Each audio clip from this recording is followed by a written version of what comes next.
All right. The second in 2 nights, Frogs of War and Purple Theory crossover live show. Jamie Plunkett here with Grant McGalliard and Parker Fleming, aka Stats O War. Thanks, guys, for hopping back on and chatting again this evening. Thanks for having us. I'm glad to be here.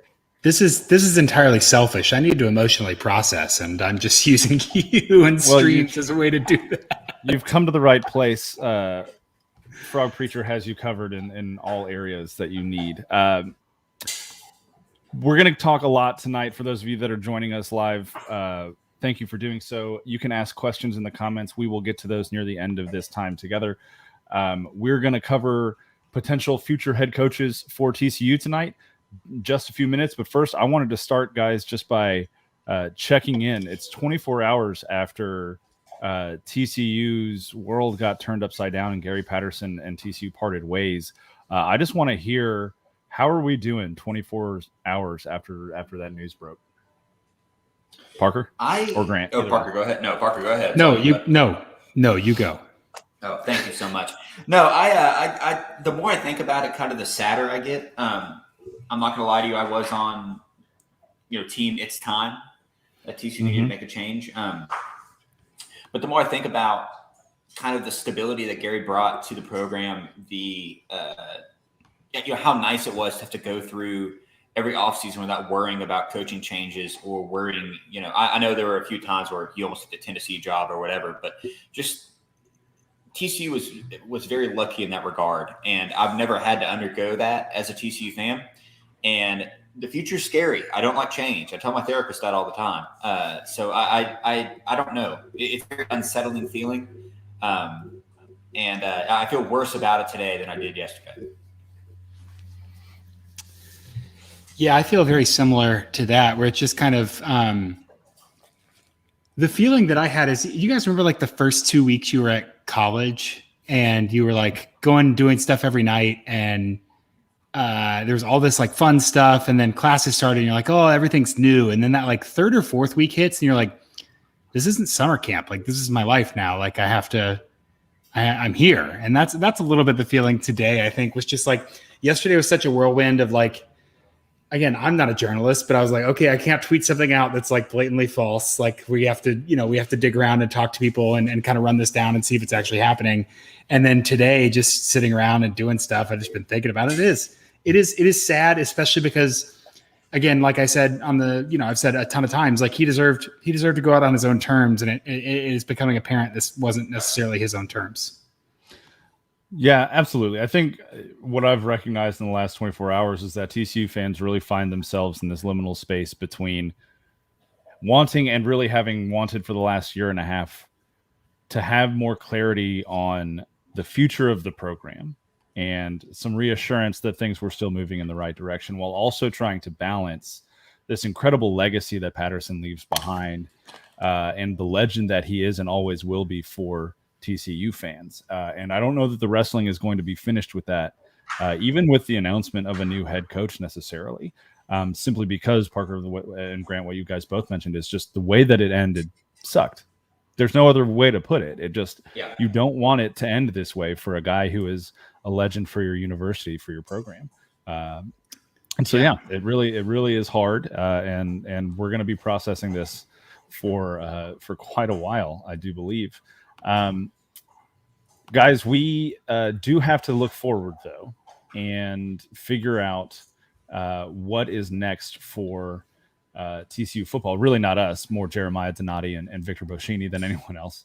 But we're going to talk a little bit about that tonight. Before we get into head coaching, before we get into candidates specifically, though, I want to hear from each of you. When you look at this job opening that TCU has, what are the biggest advantages for the next TCU football coach? What would entice someone to come and take this job? And what do you think are some of the drawbacks? So I know Parker has a whole thing on this, but I do think the recruiting base that TCU has access to is kind of unparalleled. Well, not unparalleled, but hard to reach, right? For a team that's not Oklahoma or Alabama or one of the blue bloods that can go in and get anybody anywhere. TCU's in a really good spot. DFW obviously has a lot of great recruits, as does the entire state of Texas. And Gary was really good at building relationships with coaches to kind of develop those pipelines from some of the smaller schools that were overlooked. He also did a really good job of developing a pipeline into Louisiana. They're also going to be playing in a conference without kind of a top dog, right? There's going to be a power vacuum with Oklahoma and Texas leaving, but theoretically the Big 12 should retain Power 5 status. So those are the advantages. I mean, you have a fertile recruiting ground in a conference where you can win games. The disadvantages are, I mean, I hate talking bad about TCU as a program, but a fan base that doesn't necessarily fill the stadium at all times. Obviously, a small alumni base, moneyed but small, and sort of a directionless team, talented, but there's no real sense of identity. And I think a lot of fans are kind of jaded. And also, you have to replace a legend, and that's not easy. Ask Ron Prince at Kansas State. It's not easy. So ask Justin Fuente at Virginia Tech. Yeah, right, exactly. Stop it. That's once. If you say his name 3 times, he shows up. Yeah, so those I'll end it there. Yeah.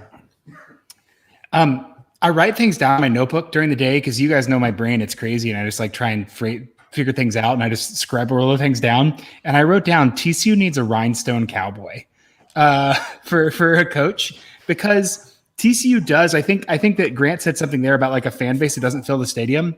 There was a time, and like Jamie, you and I overlapped. Like Grant's a youngin', but there was a time when TCU's game day experience wasn't fratty, and it wasn't whatever TikTok abomination that it is today, but it was Texas, right? Like it was distinctly Texan. And I do think there's a world where a coach comes in and kind of creates a culture that says, hey, we are, TCU is a limousine with two big Longhorns on the front, right? Like it is Lonesome Dove. It is the Stockyards. Granny, you I was just going to say, you want them to hire Matthew McConaughey? Where's this going? Exactly. No, I'm just saying, I just want someone to come in and be like, hey, I know I've got a pulse on what Fort Worth is and what TCU could be in the context of Fort Worth, not the context of let's just be nationally relevant at all costs. Because everything Grant said is true. Obviously more money than you know what to do with. I think that TCU also, the money issue is not just, I mean, you guys know this, but a lot of people don't really think about this. Most coaches who have issues with salary stuff, they're not worried about how much they're getting paid. That's usually never the issue. It's not like a team can't pay me enough. It's a team can't provide enough money for me to get the coordinators that I need to enable the vision that I need. TCU can do pretty well at coordinator pools, not to tell stories out of school, but a couple of TCU coordinators, even this offseason, got thrown some big money to leave, and TCU is able to pretty easily counteract that. So I think those issues are good. And then the one thing that Grant didn't say that I think I can add is just TCU has unparalleled facilities. You think about Super Bowl teams have come, ex TCU athletes come and do their training or rehab at TCU. The Saints during the hurricane came over, no problem, had great facilities and everything to practice. So really, really great facilities, really good access to talent. Really big TV market that you can kind of take control of. And I think Fort Worth has a unique identity among American and college cities. You know, Fort Worth is one of the few college cities, not college towns in America. So I think all of those things are huge and present someone with a cool opportunity. Also, unique mascot and fun uniforms. Like that matters. You can kind of create this identity. And I definitely think, too, that there is room after such a long tenure from the previous head coach to try something new and different that might resonate with the fan base from a PR standpoint, simply put. Gary, as incredible as he was, one of the things that people really kind of got on him about was that he wasn't the most willing public facing person. And I don't think that this needs to turn into a job like down at UT or at Alabama or at LSU, where they have just extensive media obligations every single week or anything like that. But I do think that there are some things that can be implemented kind of strategically from a marketing perspective, from a PR perspective, that might kind of open up the doors a little bit more to what TCU football is and what the program looks like from the inside. That might be appealing to a new head coach and might also draw some of those fans back in again. Yeah, Jamie, that is a great point. And I'm not trying to bury anyone that's currently still there at TCU or whatever, but when journalists, and I don't mean to derail, I apologize, but when a bunch of other people I would go to press conferences and there'd be writers that don't normally cover TCU that are at the pressers. And they're like, is this how it always is? I'm like, yeah, pretty much how it always is. You get 2 players and Gary, and that's it. So I do think there is like a fertile ground for, a lot of media outlets, whether it's Drew over the Star Telegram, who I love, or whoever, to kind of, really generate more stories and generate more interest in the program outside of just your standard 2 dudes and Gary. A coach can really come in and Fort Worth has 1 million people in it. Monopolize the sort of area and kind of create their own little content factory. Not to go to TikTok, as Parker said, but just continue to have good streams of good stories coming out of the program, which was kind of stymied by Gary's closed door approach over the last few years. I definitely agree with that. And I also think, too, to an extent, joining the Big 12 hindered that just a little bit. Because, Parker, when we were in school and we were in the Mountain West and, there were fans that lived in Fort Worth who TCU was their second school. Maybe they went to A&M or Oklahoma or Tech, but they lived in Fort Worth, and this was an accessible football game for their family. And so they had season tickets to TCU. When the Frogs joined the Big 12, that dried up a little bit. It's similar to what we see Dykes and the SMU program trying to do over in Dallas, is establish themselves as Dallas's team. TCU really truly is Fort Worth's team, but that's shifted a little bit in the last decade or so. Yeah. Jamie, do you remember? I think like the first thing I ever wrote on Frogs of War was like a fan post in 2013 after TCU just got their ass kicked. And it was like, are we better off than being in the Mountain West? Like, was this actually a good decision? Yeah. And you had a couple comments on there like, who the F is this guy? And why does this section exist on Frogs of War? And look at you now. Look where you've come.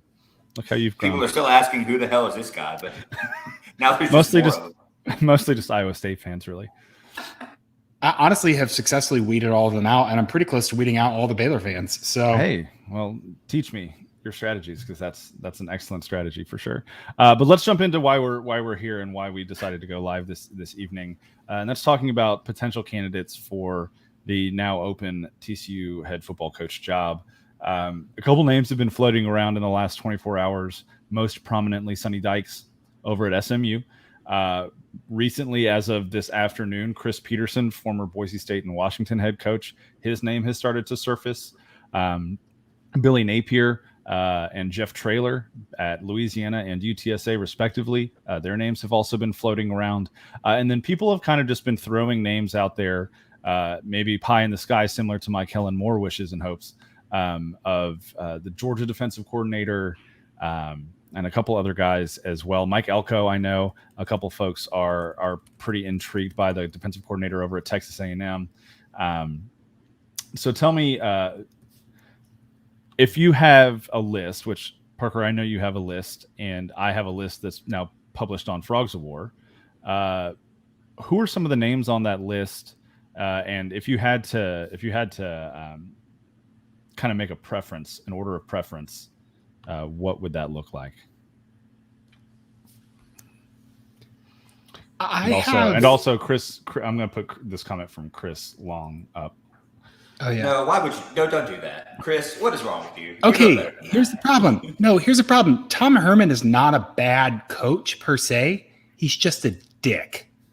And I will go on the record. I don't care about that. Like that, he's just a bad guy to work with. It's like somebody was talking to me the DMs, and they were like, "Hey, what about what's his name? No, Chip Lindsey's at Troy. That's not it. Chip Long, the OC at Tulane, who was at Notre Dame and then Memphis." And you're like, dude, there's a reason you go from Notre Dame to Memphis to Tulane. Like, you're hard to work with. That's not what we need here. So the Herman thing, that's a funny meme, but also that's just not the kind of guy that needs to do this.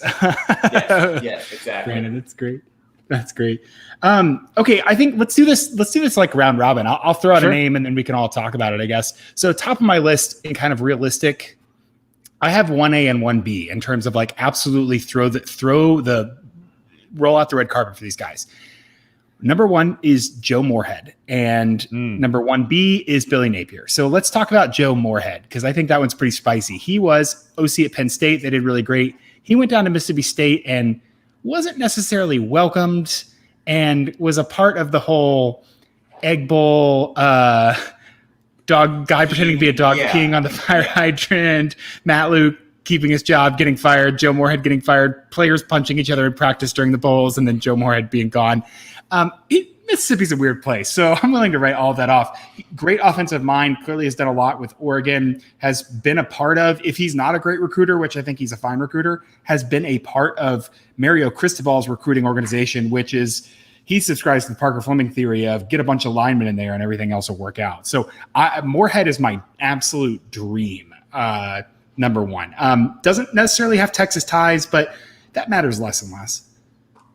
Well, I think too, if you're talking about a guy that doesn't have Texas ties, he can offset that with his staffing. You know, getting good coordinators in who know the area, have recruited the area well before, kind of like Dykes did. And obviously Dykes had really good Texas ties, but guys like Rashad Samples, who really, really carry the water when it comes to recruiting in the Texas area. And Grant, I think I cut you off. Sorry about that. No. You're exactly right. What you said was more intelligent than I was going to say. I just wanted to. Moorhead would be great. Low bar. I do love. Fair. But you watch the game he called against Ohio State earlier this year, right? And he was moving Buckeyes like they were pawns on a chessboard. He's a genius offensive coordinator.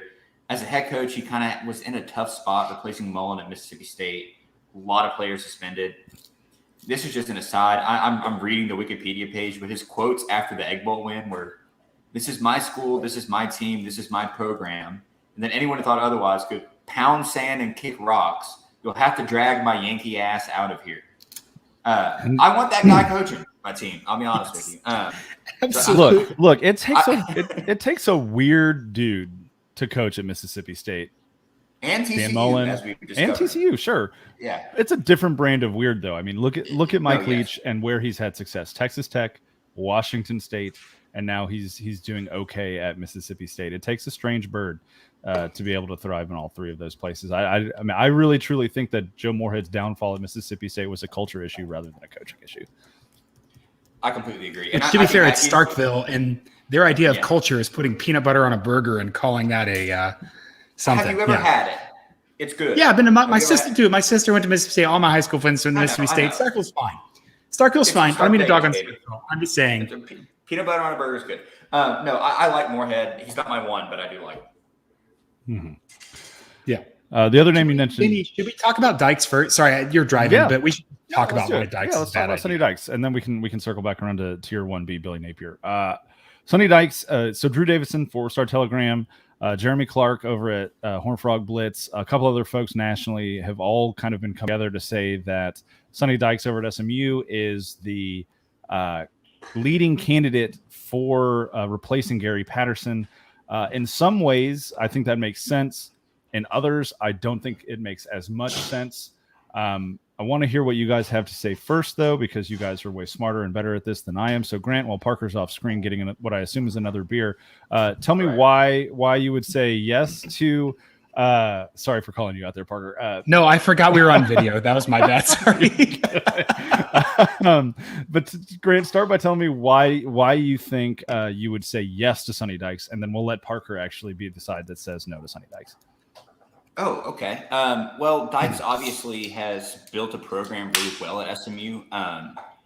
He's, as you mentioned, with the hire of Rashad Samples, he's clearly willing to think outside the box and get guys that are great coaches, even if they may not have a collegiate experience, but are educated in sort of the ways of Texas football and have those deep connections and roots in the state. He runs an attractive style of offense, and he is straight up a good head coach. There's no doubt about that. It would be also chap a lot of hides on the SMU side, which completely always a benefit. Exactly. And, I don't want to go into the downsides. I'll let Parker do that. But objectively, Dykes is a very good head coach. There's just no two ways around it. Hey, wait, That's can I say something? Sorry. Can I say something real quick, Parker? Please. Yeah. There's like 4 people in the comments saying Bill O'Brien. And as a Houston Texans fan, no. Did you? Oh, I see the comments now. Okay, did you guys watch the Alabama game? No. Okay. That thing. This isn't even close to that situation. No. What? Two? Did you watch the Alabama game? Yes. Did you watch them have 6 trips into the red zone? The Alabama A&M game, 6 trips in the red zone and have 23 points. That's why they lost that game. Like Bill O'Brien is not a good play caller. No, unequivocally no. It's a tough one. Sorry, You know, no, you're right, Grant. You're right, and you know, as someone, Grant, you admitted it at the beginning of the show. I will admit it as well. I was it's time for a change person as well. And one of the first things that I did when I was talking to a group of buddies about this, 3-4 weeks ago, was, who are the coordinators at Alabama right now? Because I couldn't think of them off the top of my head. Because you've seen Kirby Smart have success, you've seen I'm drawing a blank on his name up at Michigan State. He's been having some really good success this year. Yeah. Yes, Mel Tucker. And so the Saban coaching tree is pretty solid. And then I asked, well, who's the OC right now? And my buddy who went to Alabama said Bill O'Brien. I said, well, yeah, never mind. Hard pass on that. Yeah. But anyways, redirecting back to Sonny Dykes, Parker, you put together a thread on Twitter this afternoon that was an argument against Sonny Dykes, and I thought you made some pretty legitimate points. If you want to give us the rundown on why you wouldn't think Dykes is the guy for the job. So my first qualm here is his buyout cannot be less than Jeff Traylor's, and I do not love the idea of getting SMU money. I just don't think that's worth it. But then if we talk about what he's done, he's hit on 2 transfers, and he's had some really great moves. He basically discovered Kylan Granson, who's playing for the Colts as a rookie at the tight end, from Rice, and said, "Hey, don't block down there. Come catch passes for me." They've had a consistent identity. They've been one of the better teams in the AAC. Like not knocking that in any way, shape, or form. But his big claim to fame is like 2019, they won 10 games. And basically the AAC that year was like 5 good teams and 6 absolutely awful teams. SMU played only 2 of those teams that had 10 more wins besides them. And they went 0-2 against them. And 8 of their wins that season were against teams that were worse than 500. So that season is entirely just like, you didn't suck. That doesn't ring. And he went against Lane Kiffin in the Cherry Bundy Tart Cherry Boca Raton Bowl, or maybe it was the Frisco Bowl. I can't remember. It's Tropical Smoothie Frisco Bowl. Either way, got his ass. Orange Julius, I think. Yeah. Orange Julius, the Cinnabon official. Yeah. So that was that doesn't make me super excited. They've only beaten 5. I'm corrected. I said 4. It was 5. They beat Arkansas State, who was 7-5. Which changes everything. But they only beaten 5 teams who ended the season with a winning record. In Sonny Dykes' 43 games, only 5 of his wins have been against teams with a winning record. And then his recruiting really hasn't done anything. Basically, he got Preston Stone to stay home. Other than that, the recruiting really hasn't gone anywhere. And so just every metric that I care about, are you outperforming your talent? Are you increasing your recruiting? Are you winning games you shouldn't? I really don't have any. I don't have a lot of faith in that. Granted, I'm sure there's an argument about like, hey, he's consistent and there'd be a quiet stability, and he's boring, which is kind of the Fuentes argument, which we'll get to. But I just don't see. I'm not excited about that as a future of TCU football, especially because he's had a Power 5 gig at a place very similar to TCU in a way worse conference and was a dud.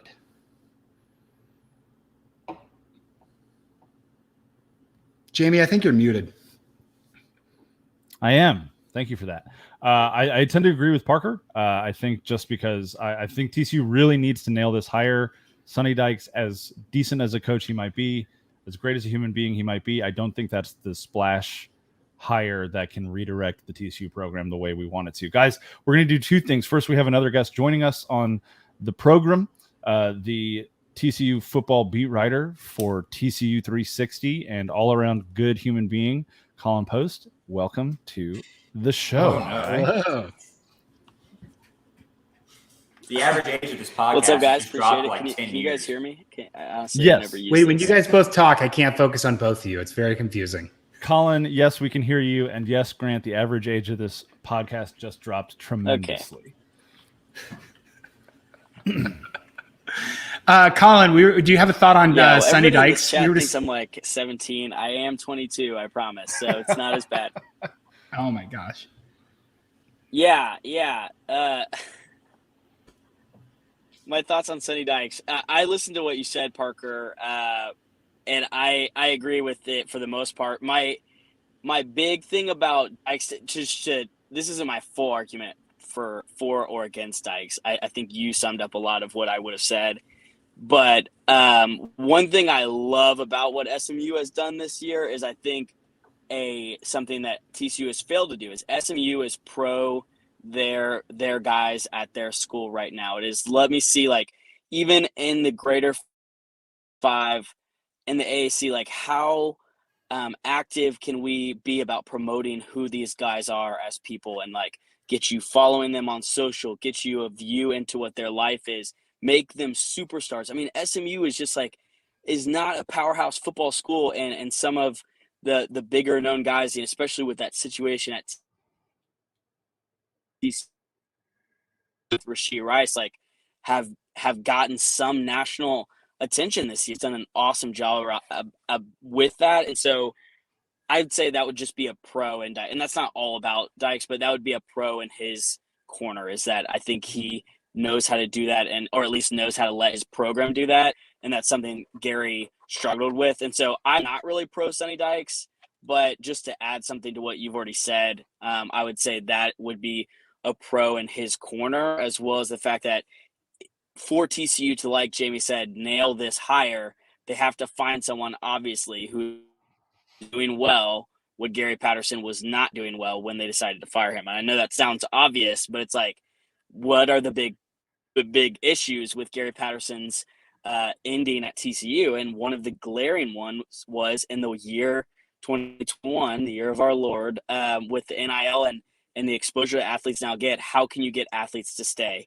And somehow Dykes is doing a pretty good job of that, even at a school like SMU. So I like that for him, though I'm not necessarily huge on him for the head coaching job.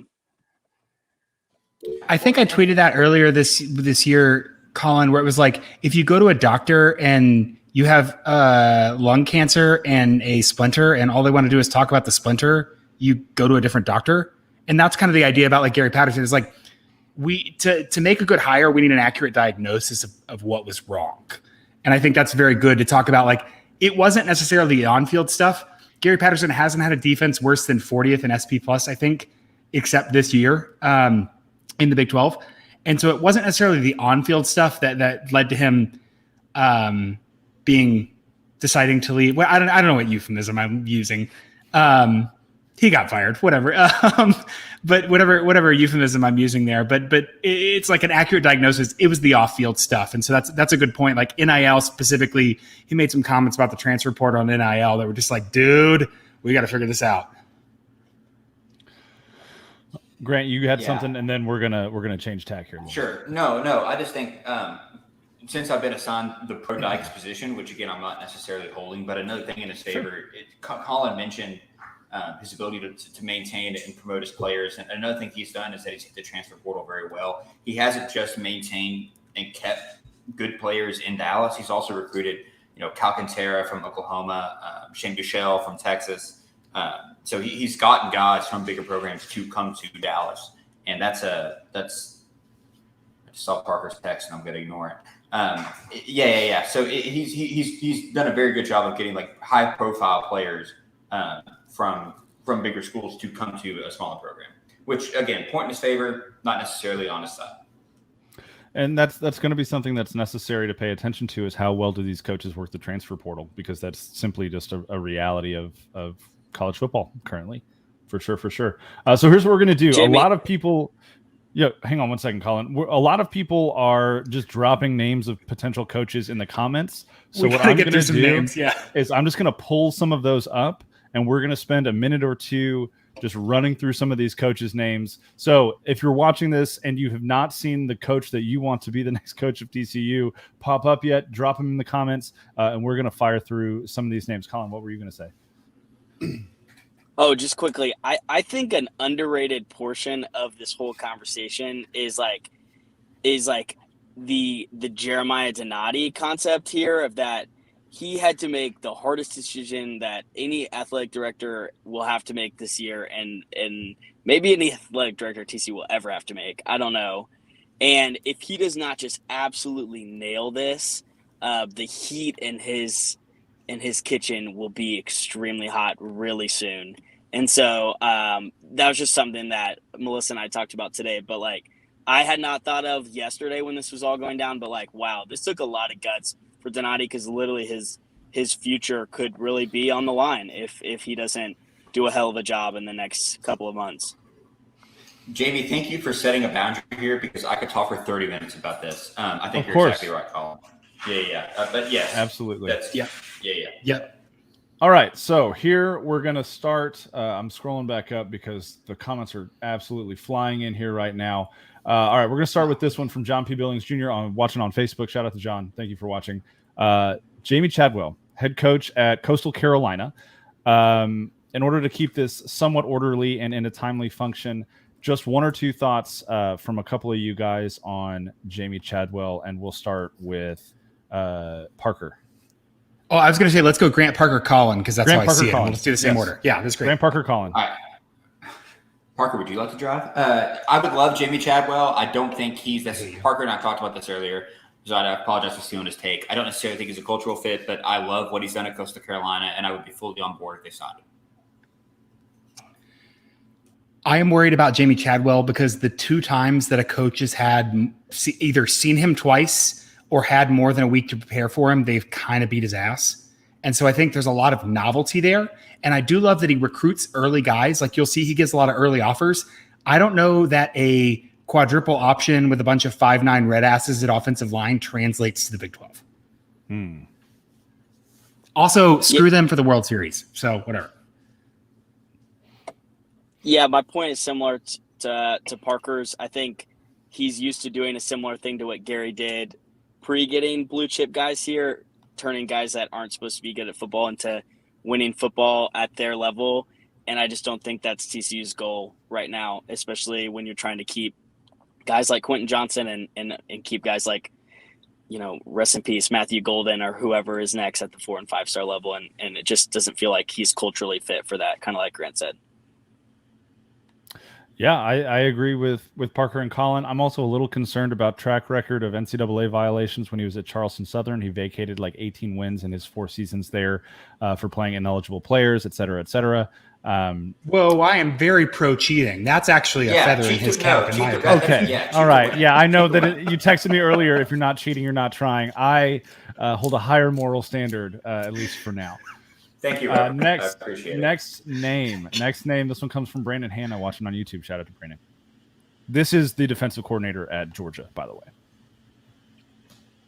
Thank you, because I was Googling Dan Lanning. Sure. I don't have thoughts. Parker, go ahead. I don't know, dude. He's 35. He's from Kansas City. I don't really know what he offers. People, I think, saw his name for the Kansas job, and it's just because he has Kansas City ties. Kirby Smart obviously runs that defense. I don't know if Kirby Smart adjacent alone is enough of a qualification for me. To be fair, we've hired a young defensive coordinator from Kansas before. Gary Patterson. Dan Lanning's. All right. Is Gary Patterson from Kansas? Is that what's the? Yes, yeah, that's the bit. Okay, Colin, go ahead. Yeah, I don't have many thoughts on that. Like, cool. I wouldn't leave winning the national championship at Georgia to take this job right now, but that's just me. I hear that. I agree. And like Parker said, Kirby Smart adjacent, that's not the guy TCU's looking for right now. Here's a name that has not come up in conversation yet, but I find pretty interesting because there are some Texas ties here. Brian Nenninger from YouTube is suggesting Graham Harrell, who's, I believe, the current offensive coordinator at USC. Yeah, I would actually really like Graham Harrell. So I'm of the opinion that I would rather. I'm a Tottenham Hotspur fan, right? The motto is, to dare is to do. So I'm fine for swinging for the stars, taking some young up and comer. I want to get younger at the position, and I want to see us take a shot. I'd take Graham. I think I would not be mad if they hired Graham Harrell. I don't think he'd take the job, honestly. I think he's kind of holding up to see if he could sneak into the USC job if James Franklin doesn't want it. But I'd be fine with it. Yeah, Harrell's weird because it looks like Seth Luttrell's going to get fired, and he might come back and take that job too. UNT. I like this. I would need a solid DC. That I'm not. I need a defensive coordinator. That's all. Colin. Yeah, I don't have any other thoughts on that. I agree.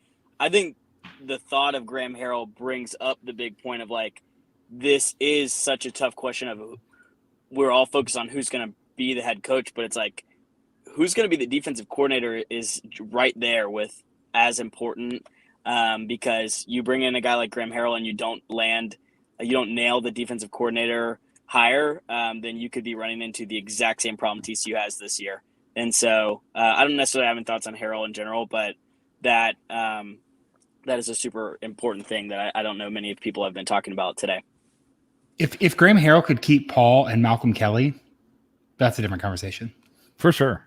Yeah, and I think, too, when you talk about candidates that would be capable of recruiting Texas right out of the gate and maybe not having to rely as heavily on coordinators, Graham Harrell definitely checks that box. Absolutely, 100%. Moving on to a guy that I tweeted about earlier today, and a lot of people, by the way, if you're watching this and you responded to that tweet, you need to Google pie in the sky. Google pie in the sky and Google what it means, because it means something that's not likely to happen. Overpay Kellen Moore. He brings NFL experience. He's a top candidate for an NFL head coaching job, and I believe he would make TCU a top place for recruiting. I'm going to start this one out. That center line is the reason that it's not going to happen. Kellen Moore will be the head coach of the Chicago Bears or the Las Vegas Raiders before he's the head coach of the TCU Horned Frogs. Okay, yes, but just want to take temperature of the room. If we mustered $7.5 million to pay Kellen Moore, would we say yes as a collective if we're the ADs of TCU? I mean, I think my gut would say yes. I think it's a similar. He needs a really good defensive coordinator, and he needs people who can recruit the hell out of Texas. For the record, I'm a yes. I just wanted to take the temperature of the room. I would be interested in that. And he turned down the Boise job. Like, he didn't even interview for the Boise job, I think because he wants to stay in the NFL, but he's down here, clearly knows about TCU. What's interesting to me about that is I think weirdly, it's kind of like a Cliff Kingsbury situation where like he could handle an NFL program because all he'd have to do is take care of the offense and just kind of see culture stuff. And I feel like the offense and culture stuff and recruiting is probably too much for him. I think that's fair.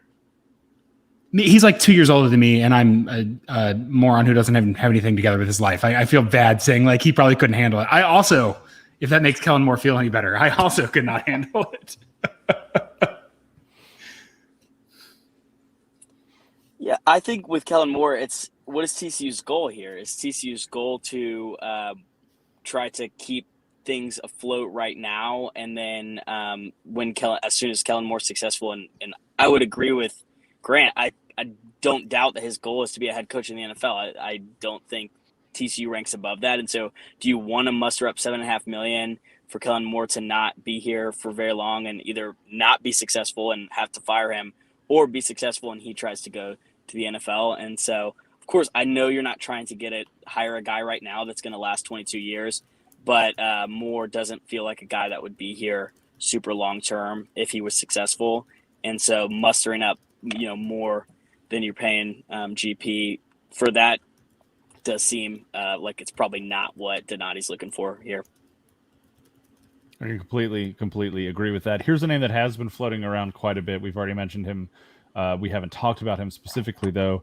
Chris Petersen, former Boise State and Washington head coach. Grant, thoughts on Chris Petersen? I don't know why. This is probably more of a gut feeling than it is a head feeling. Peterson's a good coach. There's no doubt about it. His resume speaks for itself. I don't know what his ceiling is. I know the floor, if we bring in Chris Petersen, is probably 7 wins a year. We'll make a bowl game. There's no doubt about it.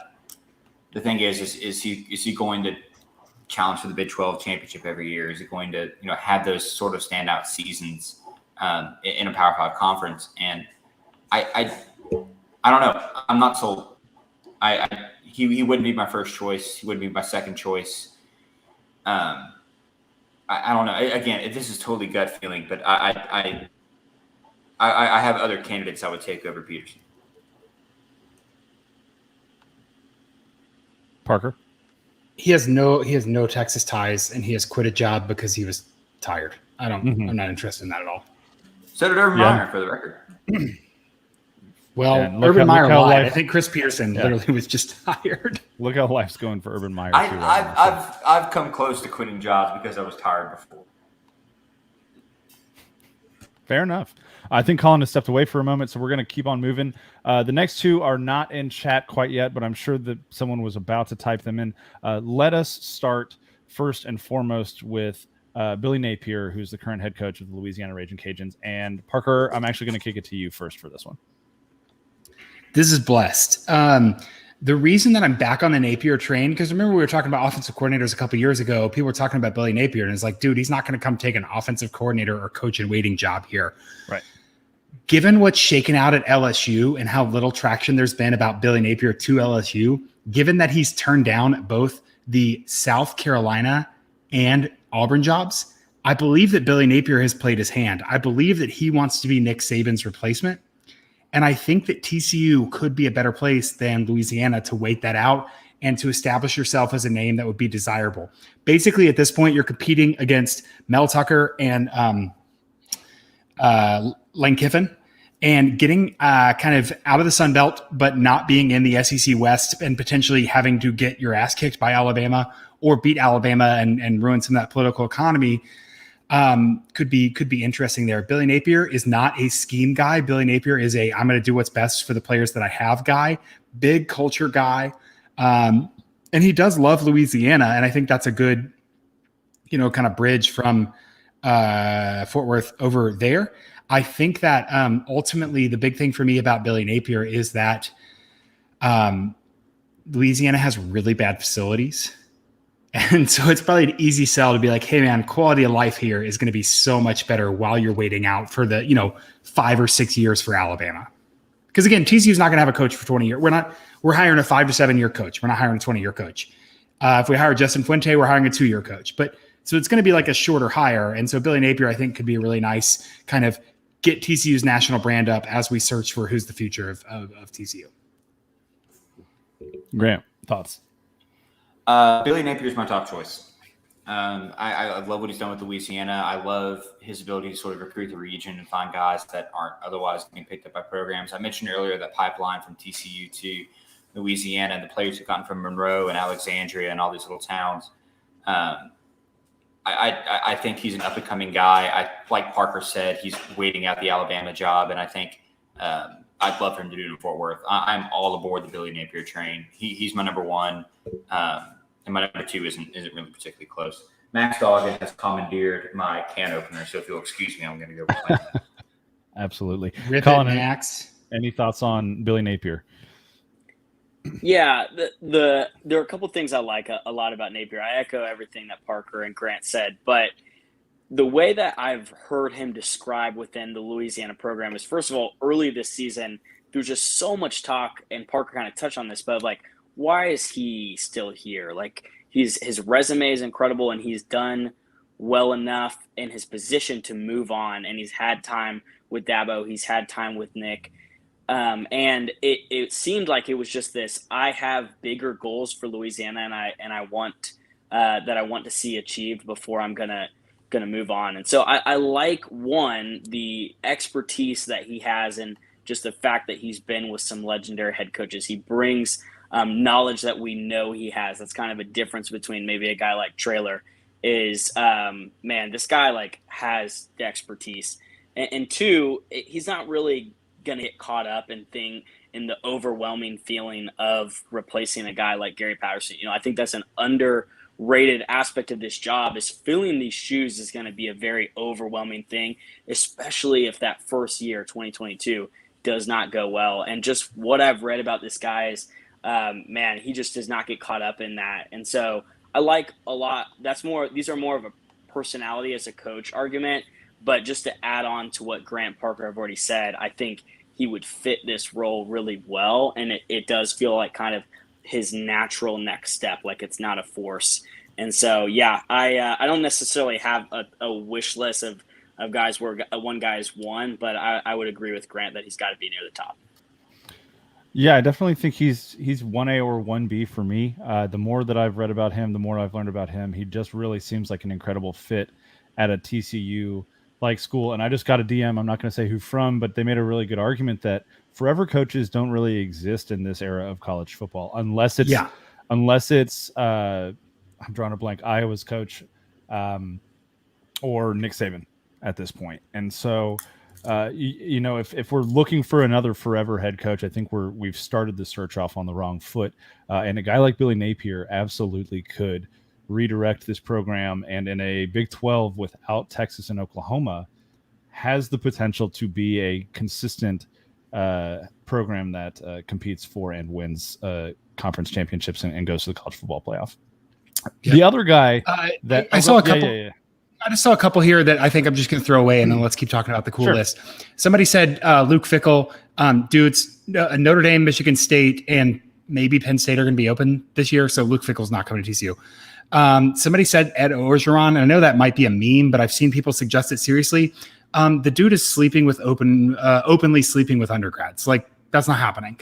He also completely just gave up. Allegedly.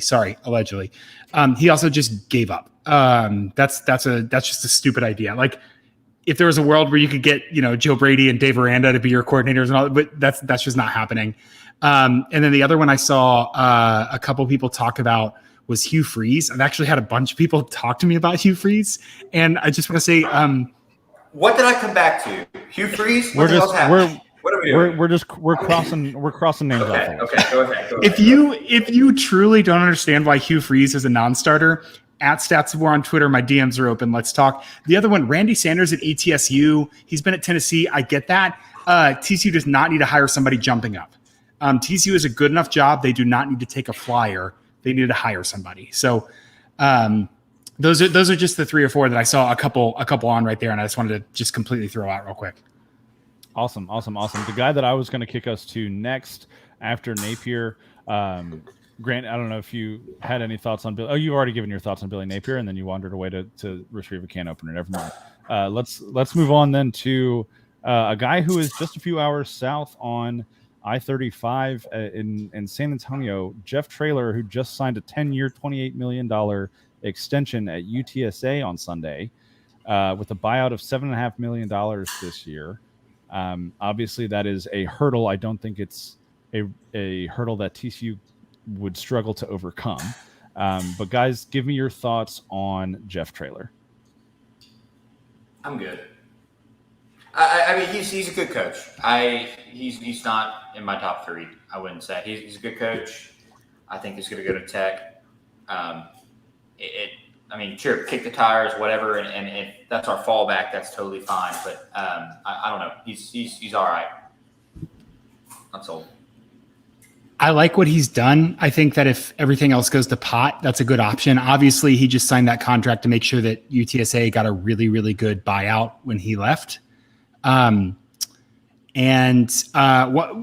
say this technically, a G5 team who recruits, who strikes gold with a couple of linemen and then recruits a really good running back and beats a bunch of people does not feel like a recipe that is going to translate to P5 success on a national stage per se. I think Traylor's a really good program and culture guy, and TCU needs program and culture.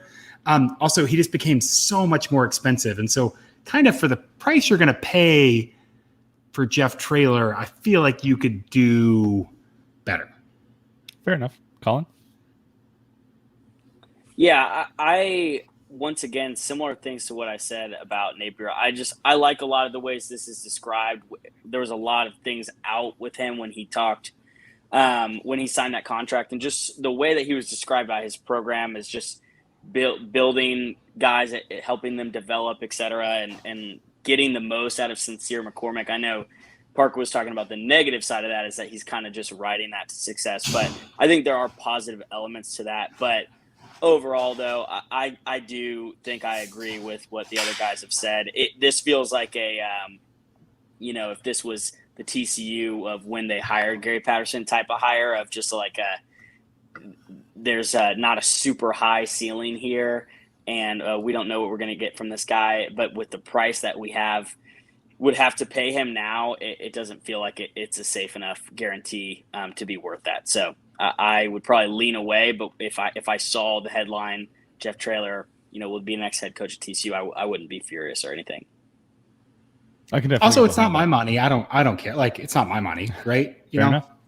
Fair enough. You're one of the big time boosters, right, Parker? This is true. This is how Parker gets all of his inside information. Dude, are you guys just intent on doxing me? I'll share my location with you real quick. I've got one more name from the comments, and ahead. then I want to hear. So in this order, I'm going to have one more name from the comments. Grant, you said that your number 2 was far behind Billy Napier, but I want to hear who it was. And then Parker, I know you've got a list of names that we haven't quite talked about yet, so we'll jump right into that. But first, this name is an interesting one. It might be on Parker's list. I'm not sure. I haven't seen the list trademark. But Dave Clawson over at Wake Forest. Good. I'm glad you brought that up because I was about to insert it in over your objections. So Clawson, okay, Wake Forest State, no, that's great. That's great. Here's Dave Clawson's last, and let me make sure I get this right, 7 records at Wake in order. 3-9, 3-9, 7-6, 8-5, 7-6, 8-5, 4-5. No thanks. Fair. Parker didn't cross him off the list when we were running down this list earlier, so I figured we would do it that way. No, I didn't feel like I needed to dignify it. Do you know what Wake Forest was? Okay, nobody looked this up. Grant, if you just saw it, don't say. Do you know who the head coach at Wake Forest was before Dave Clawson? I have no earthly idea, so I'm going to Google it. It was Jim Grove. Oh, no. Coached in Baylor. God. Yeah. So basically, here's the thing. Dave Clawson is awesome. Dave Clawson comes into an awful situation and makes it okay. TCU is not Wake Forest in 2014. TCU is not Bowling Green in 2007 or whatever. Dave Clawson is like the bar rescue guy, and TCU's bar is not in disrepair. TCU's bar is the pub, and it is pristine, and it will always be. It is. And your feet stick to the floor the right amount, right? It's not too much, but it's not too little. Yeah. It's not too dirty, but it's also not too clean. Those plastic cups that are like 10.75 ounces, like they're not a normal size that you would order a beer. Perfect. Absolutely what you want. Absolutely. Yeah, that's wonderful. All right, Parker, you've got a list. We all want to hear it. That's why most of the folks that are watching on Twitter right now are watching. Let's hear who's on your list. One, shout out to Seth Vardnor, who's in here, my guy. Jeff Lebby is a Baylor guy, and specifically he's a Bryles guy. That's not happening. Same as someone mentioned Joey McGuire. And one, TC's problem is not that they have bad relationships with high school coaches, which is the biggest thing that Joey McGuire brings. To hiring a Baylor guy is just not wise, I think, optically or long term. So, yeah, let's talk about a couple of weird ones. I want to get weird. So we've talked about Traylor and Napier. Obviously, the most likely outcome here is they hire Justin Fuente. He's got a buyout in 2000. He's got a buyout that goes way down after December 1st. So he's going to get fired then. That seems likely. But let's talk about a couple different ones. Mike Elko is the defensive coordinator for Texas A&M. Elko was rumored to want a head coaching job last year when Kansas was looking. Elko wanted a weird contract from Kansas. I have this on very, very, hearsay, but evidently what he wanted was kind of a Mark Stoops at Kentucky. Yeah. Mike Stoops, Mark Stoops. I can't remember which one. Stoops at Kentucky. Yeah. And wanted something weird like that. Elko, defensive-minded, Texas, has track record in the SEC and wants to become a head coach. Tell me I'm crazy. Elko's my number 2. You floated it in the group text earlier, Parker, and you said, hey, tell me Mike Elko's a bad idea. And I said, Mike Elko's a bad idea, but I was just playing a bit. I'm a big fan of Elko. I've watched a lot of A&M football just by virtue of having lived around College Station for a long time and have a lot of friends that that went to A&M. And I've continually been impressed by what he's done the last couple of years in College Station. I think he's a really good defensive coordinator. If he wants to jump to the P5, it's not that they're not already in P5. If he wants a P5 head coaching job, I would welcome him with open arms in Fort Worth. His ability, especially to recruit defensive linemen, which I think has been, let's say, underdone at TCU in the last few years, is something special. And he's my number 2 for sure. Colin, thoughts on Elko? Yeah, I like that a lot, and I just to add a little bit, I don't have too much to say, but in all that fray of what him saying he's interested in a head coaching job, people even noted that his son goes off to college next year, so has no reason to stay at home anymore, which is obviously not important at all. But when you're in a stressful coaching job, any reason to get out of the house is a good one. So I don't know, maybe I would be interested by that, and I like the points Parker and Grant brought, so I'm down. I'll hop in and say one other thing too, is that someone in the comments earlier floated Brent Venables, and I'd actually mentioned this a couple weeks ago when Gary wasn't even gone yet, and I was trying to think of replacements. And Venables, from everything I hear, doesn't want a head coaching job, or doesn't want at least any other head coaching job than probably Clemson if Dabo leaves for some reason. So Elko is like Diet Venables, kind of a really good defensive coordinator who actually wants a head coaching job and is available. So 1,000%. I did have someone, I believe it was JD Moore on Twitter, tell me earlier today that he would quote unquote fire the money cannon at Mike Elko. And honestly, I wouldn't disagree. I wouldn't be upset if that was what ended up happening. Who's next on your list, Parker? This one's a little funky, so we're getting into curveball territory here. Okay, Mike Yurcich. He is currently the offensive coordinator at Penn State. He was the offensive coordinator at Oklahoma State from 2013 to 2018. He was at Ohio State in 2019 as quarterbacks coach, and he was the offensive coordinators and QBs coach at Texas in 2020.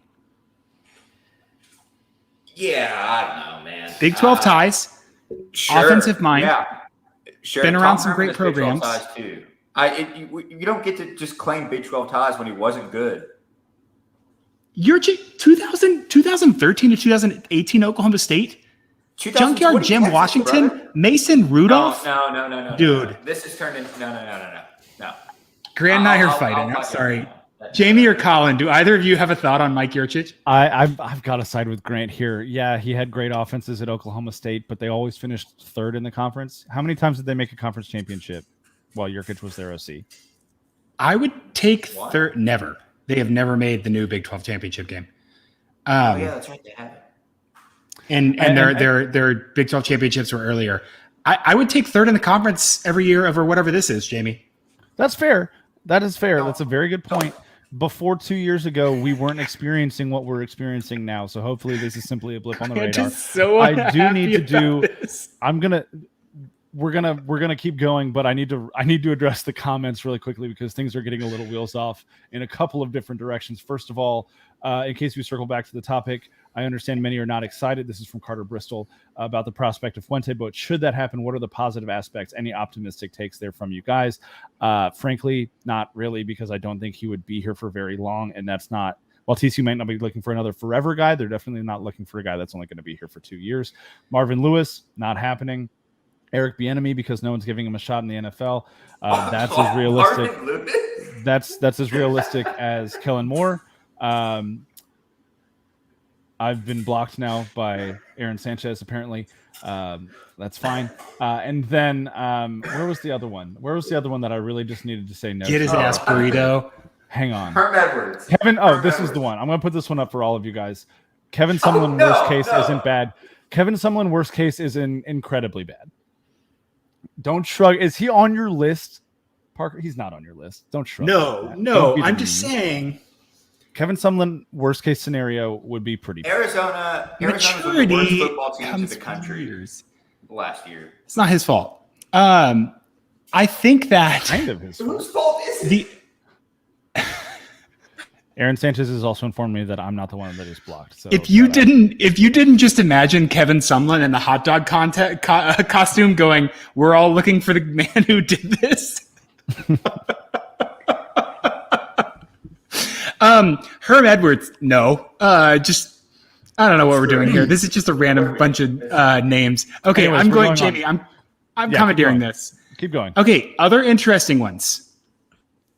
I've got a really spicy one at the end, so I'm going to throw some BS ones and we'll get through them. We already said Graham Harrell. Jonathan Smith, Oregon State head coach. Okay, sure. I don't Great offense. That's kind of for the Chris Peterson stands. He was Chris Peterson's offensive coordinator for a while. Went over to Oregon State. Clearly has a great offense. Struggles with defense. Some of that is recruiting. Some of that is you're in the middle of nowhere. Some of there's that you're not a traditional football program.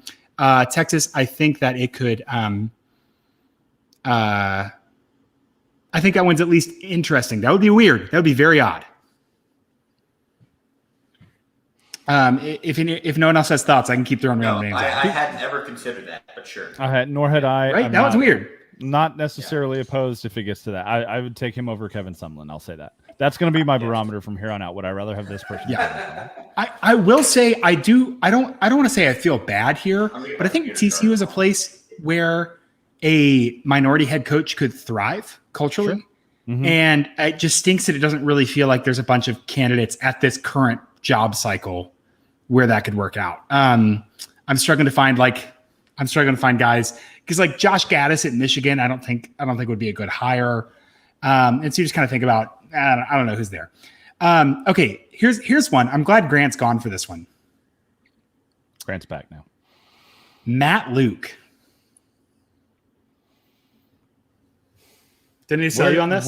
Where is he currently? Because he was at Ole Matt Miss Luke before. Matt Luke has been just hanging out at Georgia the last 3 years.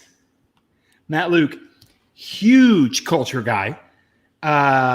Matt Luke has been a part of kind of the Kirby rebuild. He's a great recruiter. Sam Pittman left, and Matt Luke has not missed a beat in recruiting offensive linemen. He would definitely be kind of that CEO type like Sam Pittman at Arkansas. He would be a guy who is, I want this job. I like this program. I want to get players excited to play here, and I'm going to make smart hires from the SEC to be my offensive defensive coordinators. And so, again, curveball, but kind of program establishment guy, heavy emphasis on offensive line. Grant, will this comment suffice as your response? Trick question. Or not a trick question, just a trivia question. Yes or no? Y'all can all guess. Did Matt Luke ever win? Was Matt Luke ever above 500 as a head coach? I don't believe No. so. No. No, he wasn't. Okay, so I don't understand. What Hey, Nick Jones, you can fight me, dude. You've said Jerry Kill, and no, Matt we're Luke not could be doing better than that. Jerry We're not doing Kill. that. Look, here's the thing. Jerry Kill, his health won't allow it to happen. Frankly, he can coach the next 4 games, and his health won't allow him to do any more than that. Magically. Great human being, just not healthy enough to do this job anymore. Was Matt Luke ever 500 in the SEC? Probably It's not. hard to win in the SEC. No, he wasn't. Especially Easier to win in the SEC Big West. 12. He wasn't. He finished 6th in the West every single year. All right, who's next? Grant, Morgan? where would you finish in the Big 12 West as a head coach? The Big 12 West, I'd probably first because it doesn't exist. Colin, do you have any thoughts on Matt Luke?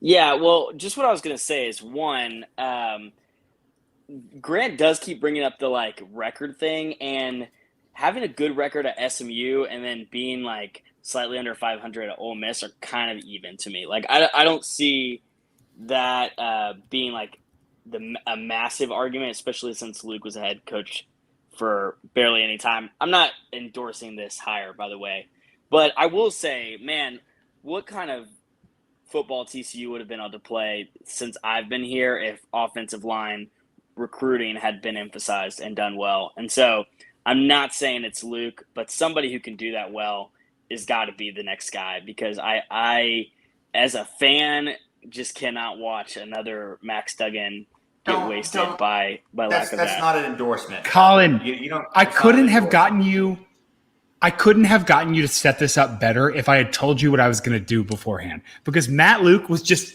that was like sleight of hand magician. Here's the one. This is my real one right here. Bill Bedenbaugh. Oh, okay. Okay. Co-offensive coordinator, offensive line coach, Oklahoma. 49 years old, making $750,000 right now. That's the one. Listen, Mike as a Lee, wild card Texas Tech pick, for I'm in. Texas Tech for what, 7 years? West Virginia for 2, Oklahoma since 2013. He's air raid tree, knows what it takes to win, culture guy, offensive line guy. Every BS thing I said about Matt Luke, Bill Bedenbaugh is the guy that you want here, I think. I would have never thought of that. I would not be mad. I Definitely would not. take him. Okay, so y'all are all familiar with the Mendoza line, right? Mhm. Baseball. The Fuente line. Would you take him over Fuente? Yeah. Grant, I think you vastly underestimate how many coaches I would take over Fuente. I would take Right, I Kevin know, Sumlin over Justin Fuente. Well, that's your own problem. But yeah, okay. Wow. Bedenbaugh is the yeah. name. Bedenbaugh is the name here. Now I'm going to be thinking about this for the rest of the night. I don't like this. Yeah, to add to that, I don't know that much about him, but just because of this conversation, I looked him up. Man, just a hell of a recruiter. Says named one of Rivals' top 25 recruiters in 17, 18, and 19. Yeah, and like I just said, the next guy's got to be able to do that well because, one, the problems we've seen at recruiting offensive and defensive, but line over the last couple of years, but two, especially with this massive exit of recruits that we're about to see, that's going to need to be a real push in the next couple of years. And so I don't know enough about this guy to endorse him necessarily, but man, I think Parker brings up a good point. He coached, dude. This pedigree is insane, Jamie. And then I want your thoughts. Sorry. Yeah. Okay, this pedigree. He played under Hal Mummy at Valdosta State. He coached under Jeff Pierce at Ferris State. He was at Texas Tech under Mike Leach. He was at Arizona under Rich Rod. He was teammates with Holgo, coached at West Virginia from 2011 to 2012, and has been in Oklahoma since 2013. That is, dude. If this was like a hunting dog, you would pay $7,500 for this hunting dog. Like, that is a pedigree that is almost unmatched.